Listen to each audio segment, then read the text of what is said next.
594 BC, the Archon of Athens, Solon, was tasked with refashioning the standard coinage of that city, for it was quickly developing into a center of trade, culture, and wealth. He deliberated for some time and considered the counsels of numerous wise men and committees, all the while being scrutinized by a newly established people who had just recently fled to Athens after the fall of Assyria, namely the Arameans. His decision on Athenian monetary reform, which was to benefit the indebted city-state, simply diluted the Attic mina, which had previously consisted of 73 drachmas, to the number of 100, thereby inaugurating at the Athenian temple the minting of coinage having less silver content to the value of the unit, not only to relieve the strains on debtors by lowering the worth of the standard coin, but, more prudently, to free Athenian trade from a system of weights under the control of a foreign merchant class, while giving all future transactions a local arrangement that did not extend beyond the Aegean Sea. Furthermore, trimming the drachma's silver valuation now made it incompatible with the shekel, the prime unit of exchange in Babylonia, Assyria, and Phoenicia, thereby loosening this common market's grip on Athens, which had become a de facto dependency of it. Although Solon retained the Phaedonian stater, comprised of 2 drachmas, with the drachma's division of 6 obols, Athens was forced to adjust her money to a weighting structure that was regionally standardized, redirecting her cultural and commercial interests westward again. The stress made upon reweighting indicates that such a reform was designed for, and perhaps only understood by those concerned with silver as a measure of weight. In other words, large-scale movements of bullion, the shipment, transactions, and conformity of which now having been compromised by these changes. These very same bullion agents had attempted such monetary intrigues in the Peloponnese, particularly in Sparta, during the time of Lycurgus, but had been put to the sword. However, at Athens, the reforms were applied peacefully and took hold quickly, with little contention, and lasted until Pericles centralized the coffers of the Delian League in 454 BC. The most significant outcome stemming from the monetary reforms of Solon was the separation of Athens from the financial hegemony of Babylonia and its proxy agencies in Lydia, Aegina, and Argos. Henceforth it was strictly forbidden to Athenian merchants to settle unfavorable trade balances with slaves, and almost profitless to do so with silver, either in coin or bullion. The banking houses and trapezitae would now have to serve Athenian interests while deriving their profits from local business, resulting in the greater circulation of currency within Athens, which facilitated such a rise in industry that she soon led all other city-states in output and specialization.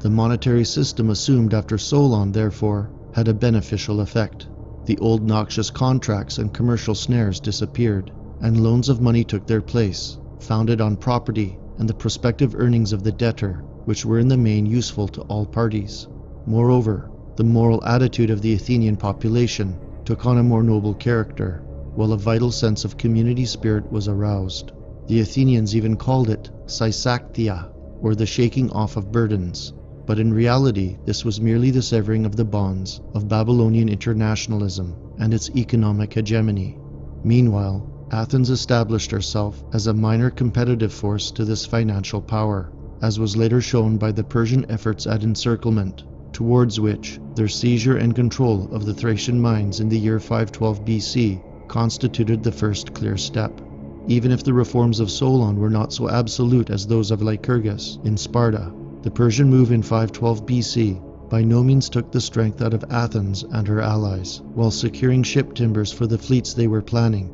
and further silver supplies. Persia, wherein nested the international money power at that time, thought that she would be cutting off from Athens these commodities so essential to the promotion of her war industry. Yet she still continued to maintain herself free of this Babylonian financial web, which now sheltered behind Persia, and despite the enormous resources of this empire, was somehow able to defeat it at Marathon in 490 BC, Salamis in 480 BC, then decisively at Plataea and Mycale the following year. Prior to Solon's laws, the freemen of Athens had become swamped in debt. The law in respect to this situation had been upheld by a corrupted nobility in favor of foreign banking privileges. No doubt it had been represented to them by the agents of silver bullion that this pressure of debt on the growing population would keep the Greeks docile and tied to the land, indicated by the prevalence of hundreds of mortgage tablets on the farms of Attica and slave sales receipts made out on clay ledgers. This condition, favoring the corrupted nobility of Greece and the international money power, ignored the needs of the manufacturing class in Athens, who was neither able to obtain sufficient supply of local free labor nor to obtain slaves fairly. Where credit institutions had long since existed, as in the Grecian ports, in a land of relatively simple folk, where the ways of money were no more understood than they are today, by loans of ledger credit page entry, money against collateral, demanding in repayment of silver coinage, the foreign money interest had made a fortune in Greece. By using the same standard of weight in its precious metal coinage, and calling in loans in unison, the money supply could then be shrunk to almost nothing, on which their agents abroad could send ships to buy crops or goods, or men, women, and children for a song. Athens herself had been despoiled of countless native sons, as she had become a major center in the Mediterranean slave trade, which so desperately needed bodies in the rebuilding of the Near East. The city was quickly urbanizing, and from the outset, one thing was clear. It had become necessary for many to travel there, and to work in some menial industry. For young men, that often meant going down into the silver mines of Laurion, where, for a scab's wage, they could join the gangs of thralls clawing their way into the bedrock until further sources of slave labor could be found. The laws of the Archon Solon, by making no provision of employment for the freed debt slaves, nor providing any redistribution of the land, gave the Athenian manufacturer that labor which he most needed. The Solonian ordinance offering Athenian citizenship to any free man from the countryside who came to Athens to take up a trade further improved the labor market. Moreover, these monetary reforms, by reducing the exports of coin and bullion, gave Athenian manufacturers the fair market capital that they required to develop the first sophisticated Western society. It can be said then that Solon's laws were an early manifestation of the Greco-European principle, and the rejection, compulsory or otherwise, by all levels of society, of the Babylonian financial system. Meanwhile, an emerging, liberal, Athenian moneyed class remained silent for the time being, seeing which way the wind lay, only to grab the reins to the system a century and a half later, plunging the entire Greek world into a devastating civil war, while handing over the sovereignty of its city-states to those very same agents of international finance.